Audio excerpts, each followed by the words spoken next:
When I get up, it's not my intention to make a living. It's my intention to make something and enjoy what I'm doing.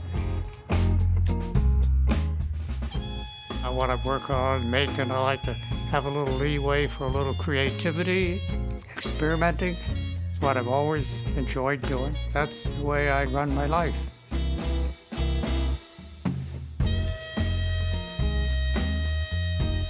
My name is John Snell, and I'm the manager here at Bob Reeves Brass.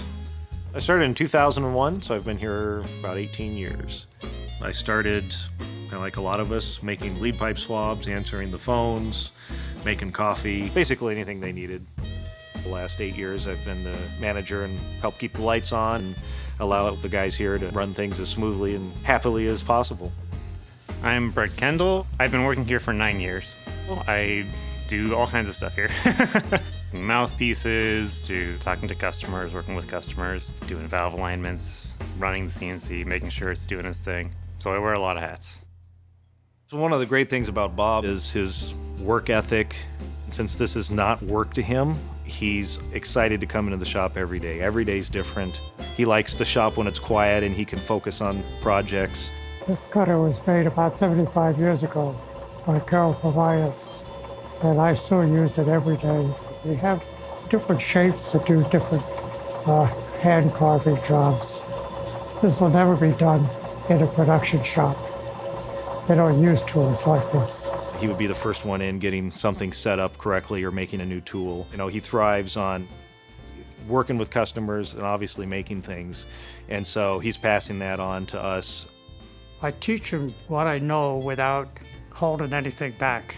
Bob has tried to teach us over the years how to listen to the trumpet and how to find what adjustment needs to be done. They also understand service more than product.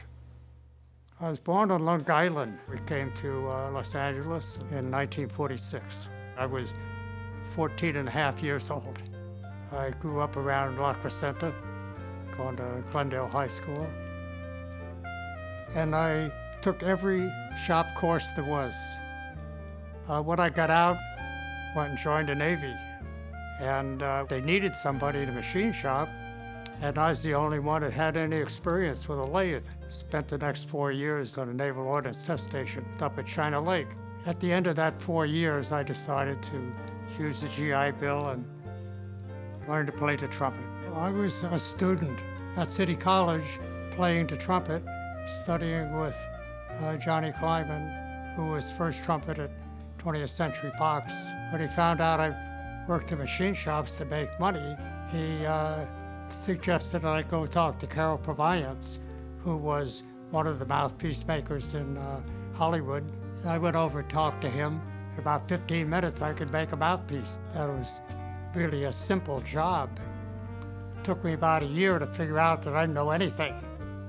So I bought a lathe. I decided that I would go into business in Hollywood, open a shop of my own. Since 1968, it's 51 years. There's a phenomena that happens.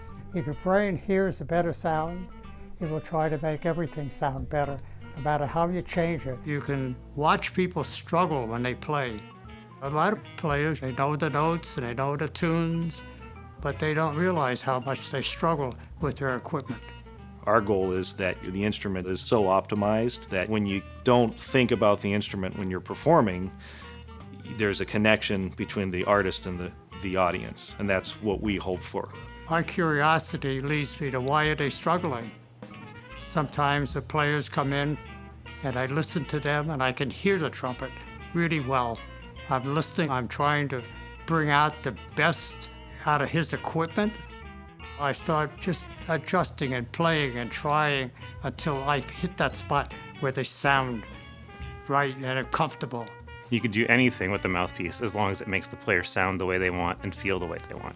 Every mouthpiece we make is custom in a way.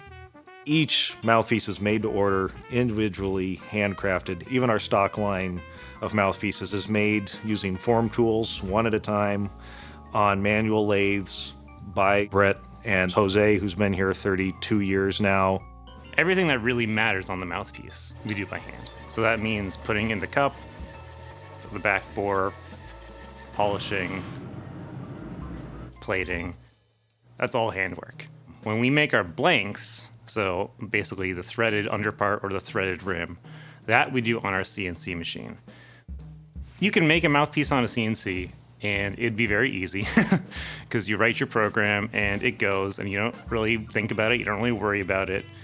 And that's the big issue. While it's cheaper, to me it's just as difficult, if not more difficult, to get an accurate reproduction on a computer-controlled lathe as there is by hand. So we're very proud of the fact that from the raw brass that comes in the door to the plated finished mouthpiece is all done by employees of Bob Reeves Brass here under our roof. And so if we do make a mistake, we know who to blame. It's us. But that also means we can keep the quality as high as possible because we're responsible for every step of the production process.